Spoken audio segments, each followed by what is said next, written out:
Hello and welcome to the fifth of our 8 Decisions Tribe calls. We packed, as usual, quite a bit into this call. We began with some breath work, and this very same breath work you can now find on our YouTube channel, Morning Breath Work. It's Kapalbhati, a style of breath work that's very good to do in the morning. It helps to rid you of toxins. It also wakes you up.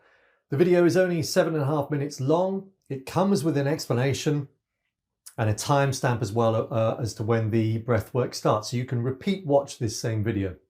There will be more breathwork videos coming soon. Do check out the other breathwork tracks that we've got on the YouTube channel already. And also there's going to be a new walking meditation for those that do live in Nashville. Other walking meditations will be appearing on the channel as well. After the breathwork, we also covered a little personal story from me, something I'm going through health-wise, a little bit of a vulnerable story. And that's what this 8 Decisions is partly about. You know, it's about people being vulnerable, being open, holding each other accountable. The 8 Decisions is a community for the driven. It's a community for those wanting more out of this existence, more than just what can be found through the material world. So it's all about discovering your potential, discovering your purpose. And alongside this community, there is an upcoming program that we're going to be beta testing very soon. If you want to be a part of the tribe calls, there's a link below as well. We also covered off some new ideas to do with how we're going to be tracking people's progress. And for the tribe learning component, we covered off happiness chemicals and how to hack those happiness chemicals. We all, of course, have this inner pharmacy of drugs that we have available. You just need to know how to turn them on. And that's what we covered off in the call. And we also had a bit of a conversation with a couple of our tribe call members around cold therapy as well, and some tips on how to deal with the cold. So without further ado, I hope you enjoy today's video. Thank you. So over the last 5-6 years, I've been teaching people how to live a good life, you know, how to create more energy in your life. And this is all derived from my breathwork practice, my flow state practice, my clinical hypnotherapy, my positive psychology, neurolinguistic programming, a whole load of different things that I've accrued, qualifications I've accrued over the years. But it doesn't mean that, you know, I live a pretty good, healthy life by comparison to most, but it doesn't mean I always get it right. Something has gone wrong. And over the last 3 or 4 months, I've been suffering a gut issue that I haven't quite managed to pinpoint yet and understand what it is. And it may not necessarily be entirely in the gut. And I've had some blood tests and it indicates I've got quite high blood glucose, for example. It indicates that my kidneys are working and having a really hard time of it. So it looks like, you know, in terms of the biomarkers at the moment, that I'm pre-diabetic. And I don't know what the catalyst to all of this is, but I'm not afraid of it. And I know that there will be ways, once I can figure out what the answer, what the root cause of all this is, there will be natural ways I can deal with this, manage it, and get rid of it. But what happened last week, and the reason why we had to cancel the call last week, was on Friday, I was doing some push-ups, a very particular kind of push-up where you're lifting one arm off the ground and holding it. And that put some pressure on my core muscles. And that pressure that I exerted over those core muscles did something to my gut. And it felt like I'd literally ripped something inside. I mean, it was incredibly painful. And that pain got worse. And for 3 days, that pain was extreme, to the point where I don't take pain medication and haven't done for a number of years, and I will always try and avoid it. And having said that, there was a point at which, when I was sat on the sofa, I couldn't move. And there was a point at which, if somebody was standing over me with some morphine, I probably would have taken it. It was that bad. It was that painful. But I remember thinking at the time, I'm now going to, regardless of the pain, find wisdom here. I'm going to see if I can handle this and ride this and go on a bit of a journey through this pain. And it wasn't easy. It was hard. And I don't know whether this was the right decision either. And I also decided to fast. So I fasted for 3 days during this, because the thinking being, if you remember when we spoke about fasting before, if you go for a prolonged fast, you start to create autophagy. Autophagy is when all the good cells in your body start to consume and eat the bad cells. So in my logical thinking at the time, I was thinking, okay, now I want all of my energy not to go anywhere else other than to heal the gut. So if I stop eating, there'll be no digestive energy required. I think this was still the right decision, by the way. Whether or not it was the right decision to hold back on pain relief, I still don't know, because it was excruciating. But in a way, I'm still glad I did it, because I've gained something. I came out the end of this with some level of wisdom. The point I want to make here is that all of this came from decisions that may not have been the right decision.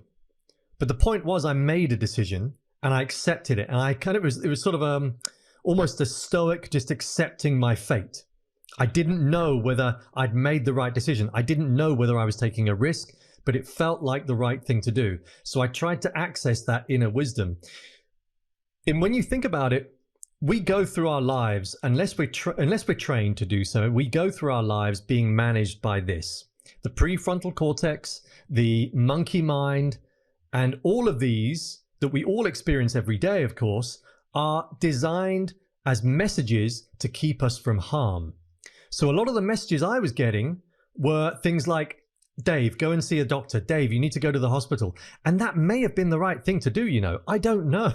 It probably is. It probably was the right thing to do, yeah. And in fact, I'm now seeing a functional practitioner. For those that don't know, a functional practitioner is somebody that rather than just trying to manage your problem by looking at the symptoms, the functional practitioner will do almost like, you know, Chinese and Ayurvedic medicine. They will do a real discovery around where this root cause comes from. And actually the functional practitioner that I saw last week actually said to me, that was pretty stupid. So I'm saying that, and not necessarily in an overly vulnerable way, but just, you know, I just want to open up that you can make all the right decisions as far as your health are concerned that you believe are the right decisions, but they may not always be the right decision, and you may well pay for it. You know, when I think about the problem in my kidneys, the problem in my gut, they could also be down to some of the supplements that I've taken. You know, I've done lots of research on supplements, but it doesn't necessarily mean that those supplements were right for me. In other words, I didn't do my own research on a very specific biomarker perspective around whether each supplement is right for my body. So this is kind of a message to everybody. What works for one doesn't necessarily work for another. If you're on a bit of a health journey, you have to make it your own research project. It has to be your own N of 1 project. And you've kind of got to go through this experimentation with a bit of struggle, with a bit of pain. And if I could add to that, and Dave and I have been talking back and forth while he's been on this journey, and it's quite interesting, the distrust that we both have with the medical industry in general, and how harmful that is to not trust medical doctors, where if you get pain, you should go to we should go to the doctor. I mean, that's what we're supposed to do. And in fact, I would probably have gone to the doctor. So him and I are kind of probably a little bit of a disagreement of that. And where I think is the most powerful thing I think you really are sharing is the recognition. And I've read this and I've seen this from lots of videos on YouTube and things I've been learning about supplements, how it's much more wise to do your proper testing with your blood before you start adding any kind of thing to your body, and only using supplements to supplement what's some deficiency that you have. Yeah. And because I do that too. I'll be watching a YouTube video and hear about a particular thing and like just go get it, right? And I've had some negative reactions to certain things too. So, you know, please understand, we are not medical professionals at all, and don't listen to any advice that we have. But we want you to be curious about your health, and that's part of the 8 decisions is being have a little sense of wonder about your energy. What is affecting your energy? Some obvious things are out there, but this is a great lesson for all of us, Dave. Yeah, thank you. I'm still learning. That much is clear. So let's talk about happiness. What you got for us? Yeah, okay. So let's talk today about how to hack happiness chemicals. I've just got a little slide show. So hacking happiness chemicals. What are they? The 4 main happiness chemicals are all ones you would have heard of: serotonin, dopamine, endorphins, and oxytocin. The point is, when we're deficient in each one of these, they will affect you. So let's talk about dopamine, the one that we're all familiar with, because people talk about it all the time, about how dopamine, you get rewards from social media and from scrolling. And of course, that's a very negative result from utilizing technology. It's not a healthy surge of dopamine. But this is what happens when you are deficient in dopamine. You start to procrastinate more. You have low energy. Now, an interesting thing here as well is that you will notice that low energy bit comes into most of these happiness chemicals if you're deficient in them. Low self-esteem. You have a lack of focus typically. You start to experience more anxiety. And for some people, you start to feel hopeless. All because of that lack of dopamine. Some people, unfortunately, have to do a lot more work to create more dopamine in the body. Well, the good news is this. You can hack it. Now, the one that I will always scream and shout about, because I've been doing it for years, is cold therapy. And if you don't know, and I have mentioned it before, if you either step into an ice bath or you have a proper cold shower for about 3 minutes, you will experience from 15 minutes onwards, you will experience a surge in healthy flows of dopamine for about 3 or 4 hours. That is just from befriending the cold, my friend, the cold. But you can also get it just by celebrating a win. You can also get it by completing a task. You can understand why we have this chemical, and the way that our body is made up and has been created. When you think about early man, when it would have benefited us to have some kind of chemical reward that celebrated the fact that we brought home the bacon, that we brought home the food. And it would have enabled us, therefore, to get off our ass the next day and do it again, even though it was incredibly dangerous. So that healthy chemical gave us the focus, the energy to go and do that again. Now, eating food will, of course, give you a dopamine hit.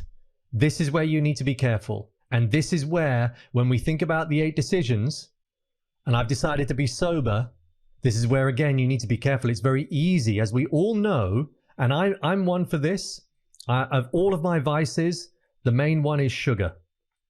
And when I was going through that really tough phase over the last week and my energy levels were low, my brain kept saying, open the cupboard, get some chocolate, get some biscuits, get some cake. All of that would have given me a dopamine hit. You just have to be careful. This is where discipline comes in. And when you think about it, and this is the thing that I learned, going back to my friend cold therapy, when you make yourself do a cold shower every day and your brain tells you every day, let's just skip it, and you override that message, you are instilling and creating a discipline. You do that long enough, that discipline filters into other areas of your life. Now, the last one here is do a self-care activity. So anything that is going to benefit you, that's going to serve you, that will give you a healthy hit of dopamine. Oxytocin, the love chemical. Now, how does a deficiency affect you? Well, first of all, you start feeling more lonely if you're lacking in oxytocin.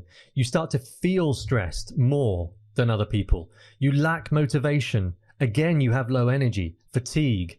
You feel disconnected from other humans, from life. You feel more anxiety, and you start to suffer with your sleep. Now, we all know, or most of us know, that One of the key chemicals to sleep are, of course, melatonin. You can take supplements for melatonin, but there are ways of turning on the dial to melatonin. Part of it is having a good, healthy day where you experience the sun, where you exercise, where you connect with other human beings. All of that will help to create more melatonin and therefore improve your sleep. So how do you hack it? Well, the first thing everybody can do is hug another human being. Every time you hug another human being, you are being filled with oxytocin. You're also picking up on their energy. So you're actually getting a Brucey bonus there. If you've got a dog, play with a dog. That's going to give you oxytocin. If you've got a child, play with a child. That's going to give you oxytocin. Not that these are justifications for doing that. You should be blooming well doing it anyway. But it's worth knowing that if you do that, you're going to be turning on the dial to oxytocin. Holding hands with another human being gives you oxytocin. You know, there are certain parts of North Africa in particular where men who are heterosexual men will all hold hands when they're walking around. Now, I don't think they do it because they know it's going to give them oxytocin, but they know that they're doing it because they know it makes them feel good. It's funny how in this country, if a heterosexual man was walking around holding hands with another heterosexual man, how we perceive that in a different way, don't we? Helping another human being will give you oxytocin. And that, by the way, can simply be if you're an online coach or if part of what you do in your job, let's say you're a techie and one of your customers calls up and says, I've got a real problem with the computer, and you tell them to turn it on and turn it off again. By simply helping that other human being, you're going to get oxytocin. And that's just via technology. So oxytocin is a really easy one to hack. Endorphin, this is the painkiller drug. When you're deficient in endorphins, you start to feel anxiety again. You're more prone to depression. You get mood swings, again, insomnia. And also, interestingly, impulsive behavior can start to increase. All of this, I'm sure people are familiar with, but you may not necessarily have attributed it to a lack of endorphins. So how do you hack endorphins? Exercise is probably the key one above anything else. So, you know, if there's one thing in the 8 decisions that we are going to be drilling into people, every day, move your ass, get off your ass and move every day. Raise your heart rate. Remember the technique of VILPA, vigorous incidental lifestyle physical activity, meaning that for 3 or 4 times a day, you increase your heart rate for a minimum of a minute. That is going to give you endorphins. Watching comedy, laughing. And again, tricky this one to say because it's food, but eating dark chocolate will give you endorphins. Again, you got to be careful with it. I know I can overdo the dark chocolate. Now, I make my own dark chocolate. I highly recommend people to do that. It's really, really easy. So at least I know that I'm not getting any extra nasties in it. And the last one is serotonin, the mood drug. So how does a deficiency affect you? Low self-esteem. You start to feel overly sensitive. Again, anxiety. Isn't this interesting? All of these happiness chemicals, when you're deficient in them, you start to feel, fairly obvious, I suppose, those depressing tendencies. You start to feel more anxiety. You start to experience panic attacks, mood swings, feeling hopeless, obsession, compulsion, insomnia. See how so many of these are similar for each one of these happiness chemicals, which is why it's important that we keep all of these at a good base level. So how do you hack it? Meditation, running, exercise, sunshine, foods that contain L-tryptophan. Again, because it's a food, I would mention again that you have to be careful, of course, but bananas, chocolates, chicken, turkey, peanuts, they all have L-tryptophan in them. But of course, you don't want to overdo each one. I would say, you know, among all of these, I'll stop sharing now, but among all of those happiness chemicals, there's going to be a clean vein running through all of them. And one of those is exercise. Another is sunshine. And of course, connecting with other human beings. You know, you tick those 3 off, most of those chemicals are going to be flowing. Dave, thank you. That was great. It's a good reminder. And it's so funny because I was on vacation last week. And when you're on vacation, it's just so hard to do the exercise. And I can always tell my mood is always lower when I have not done my exercise for the day. If I can knock out my exercise in the morning, I can just have a better day. I can predict a good day just by knowing when I've done the exercise. And it's so powerful. So last week, I want to talk about a couple of topics, and I want to open the floor with anything that anybody wants to discuss, or you got a challenge that you need or need some help with. We want these calls to be active coaching calls. If you have something that you are being challenged with, something that is keeping you from your mission, it could be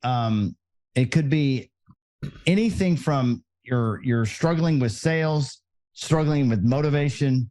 It could be a challenge with someone that you're working with, or a partner, or an employee that you're working with. This is what this is for having these conversations. And bring it to the group here. There's enough experience here that we can help you, that we can get some value for you in your day. But I wanted to talk about what's happening on December 16th. We have hired a DJ. His name is DJ Taz. Dave, you want to talk a little bit about what he does? Yeah, so DJ Taz has come through my network around an app that I've been working with others on called the Breath Source. And he's created music for a lot of the breathwork coaches there. But perhaps what he's best known for is traveling around the world and leading very big yoga and ecstatic dance sessions. He's very good at creating his own music, but he also obviously utilizes others as well. And he is somebody that can engineer, through the power of music, an incredible session. What's really exciting about the event in December is that not only are we going to be utilizing him for powerful breath work, but also ecstatic dance, both of which will be utilizing what do you call them, Robert? These particular silent disco headsets. Yeah, thank you.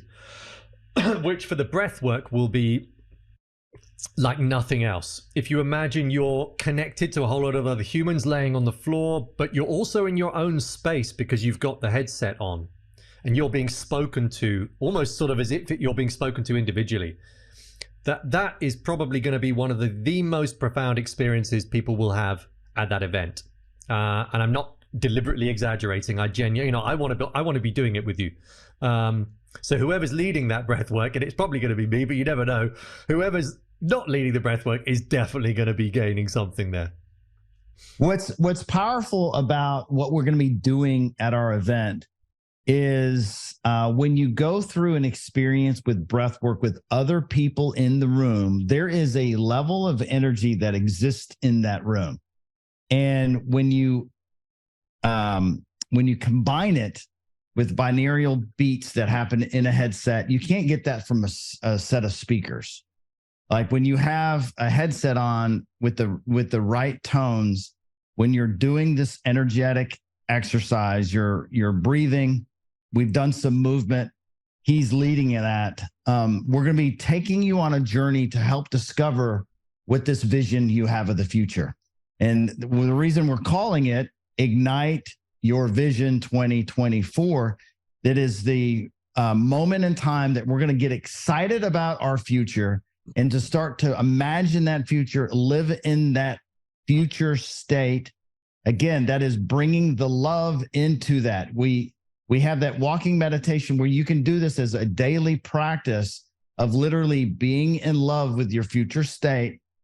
And if you do that practice, and I strongly suggest if you're not doing it every day, find a way to do it every single day. It's a meditative practice. It is an amazing way to reprogram us from living in survival mode. A lot of us go through periods of time throughout the day where we're in a survival state, a fear state, or scarcity state. You're worried, you're anxious. All of those things affect your mood. The beauty is you can shift that, you can alter that. And if you do the practice on the daily with practicing being in love with your future state, and things will magically start to be magnetized to you.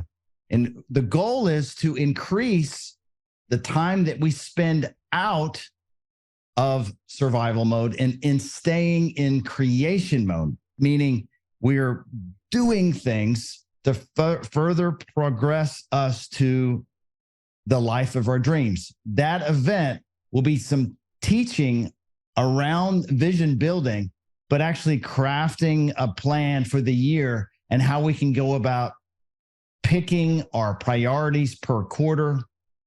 We'll be talking about what the first quarter of the program will be. The first quarter of the program is all about enhancing and optimizing body, food, sleep, exercise, anything to do with the body that optimizes our energy.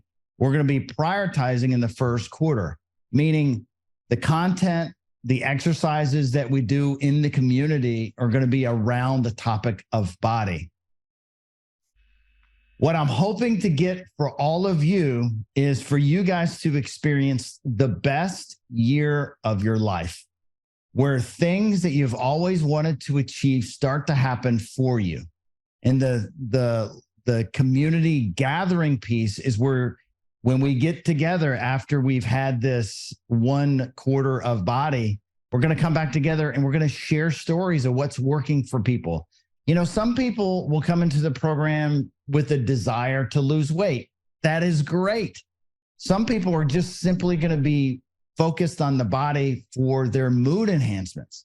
Everyone's going to have a different story, but what I hope to do in our event is start to put some goals on paper, talk about what you want to achieve. And as we go through this journey, we're going to learn together. And these calls are for us to share what is working and what is not. I sent out a survey last week, and we had a few people fill out the survey. I'm going to be sending it out today and asking again, so politely, please fill this out. This survey talks about this question: are you living in your purpose? It's a yes or no question. If not, it could be because you just don't really understand what your purpose is. That's exactly the type of people that we want in this program to start asking themselves these important questions. Do you have a vision for your future? It should be the most important question that we all have, because once you start asking yourself and you go through a practice of defining it in your mind so that you can write it down, you're going to start seeing that your subconscious is going to start working for you for that forward progression of being in your vision. You're going to know that when you are living your purpose and living in your vision, believe it or not, the worries and anxieties start to dissipate because you're doing what you know you need to do and what your heart wants you to do. The exercise and the breath work is to get into the heart, because a lot of us are stuck in our heads. And when we're stuck in our heads, guess what we get out of stuck in our head? Anxiety and fear and all those things, because what's up here is the logical mind, and it's just actually just looking at data, but it's not giving you what is emotionally in your heart that you actually want. And so when you go through some breathwork exercises, whether on your own or in a group setting, you're going to start to unlock some things that you did not know you were even wanting, but you never quieted yourself a long enough period of time to actually feel it. You can get these same experiences with sitting there and doing nothing and not thinking of anything with long periods of meditation time, which is a challenge for me. That's why breath work has been a much faster way to actually achieve this for me. Now, you may find for yourself that breath work doesn't work for you, and it maybe is meditation. But I promise what's not going to work is feeding your mind with endless streams of things to scroll through and watch. That's not going to do that for anyone, I don't believe. We have to quiet the mind so we can see what's in the heart. And that's part of what this exercise is. What my offer is and ask for all of you, and thank you. I have several people that are on this call right now that have already filled out that form, and I had some very clear vision what they know they want, which is fantastic, and some unclear. And both are beautiful because if you're clear on the vision, and then it's more action oriented, and we got to figure out what is in our way each single week. And part of what I'm offering you guys today is what we're calling our beta program. The program that we're launching in 24, there will be a paid program. There'll be a done on your own program. But what we want to do is offer these services to you and spend time and energy to work with you with the program that we have built. And that will look like taking this information that you've written down and then getting on a call with you to get more clear about that.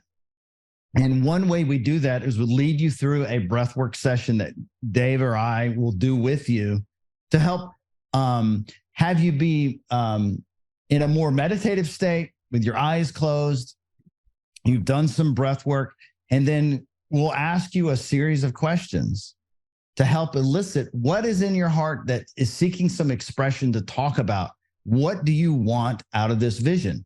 How does your family play in this future vision?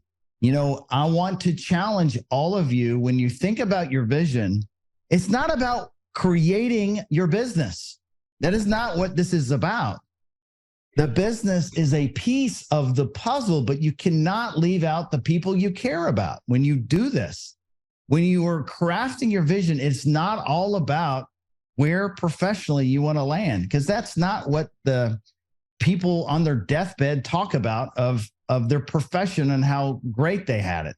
They talk about spending time with loved ones. They talk about living up to their potential. There's many components that I'm asking you, that we will ask you to consider. And so when we go through this practice, you know, I did this practice with a friend of mine about 2 weeks ago, and I could not believe I talked for 45 minutes straight, describing every single nuance to this vision I was creating, like how I was going to do it, how it was going to feel in my heart, how was it going to feel with another person receiving my gift that I am expressing to this world. Because my purpose is to help 100 entrepreneurial leaders achieve their 10-year vision. And some people are going to have a smaller, a 1 year or 5 year. It doesn't matter to me the length of time. The way I experience my future state is driving my car in Nashville, Tennessee, and seeing buildings and businesses and being a part of people's lives that they are living in their vision. That feels good to me. That is something that when I walk in that walking meditation, I'm literally, my chest is out, I'm powerfully walking, and I am totally happy. That gives me joy to know that I was an architect in the room helping someone craft their future vision. And that's what this event is all about on the 16th. We need some help. And I have several people that have already volunteered that happen to be on this call to help. I'm going to be looking for some sponsors or a business that wants to participate. Our core solution is to help individuals like you.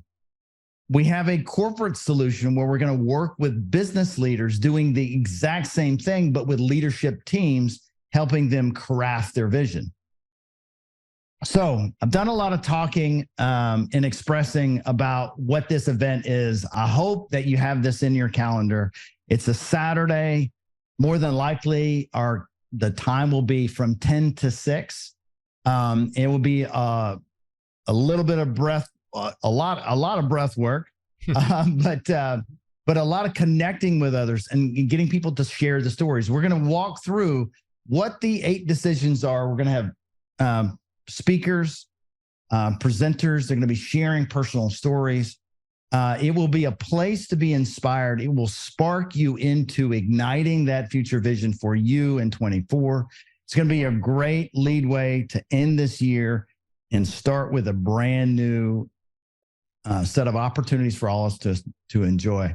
Is there any challenges or questions that came to any of you when I talked a little bit about what we have coming up? Hey, this was good. I appreciate everybody. I'm going to be reaching out to those who filled out the little survey that I sent. If you haven't filled that out yet, take a moment and fill it out. We are committed to help you achieve your vision or even have a vision and start to map this out. It's worth it for you to spend the time to actually plan what you want out of this life. This is when we do this call to get progressively better every single day. I appreciate each one of you that have spent the time to watch us and to collaborate with us as we build this program for all of you. The 8 Decisions. Thank you for watching and have a fantastic rest of your week.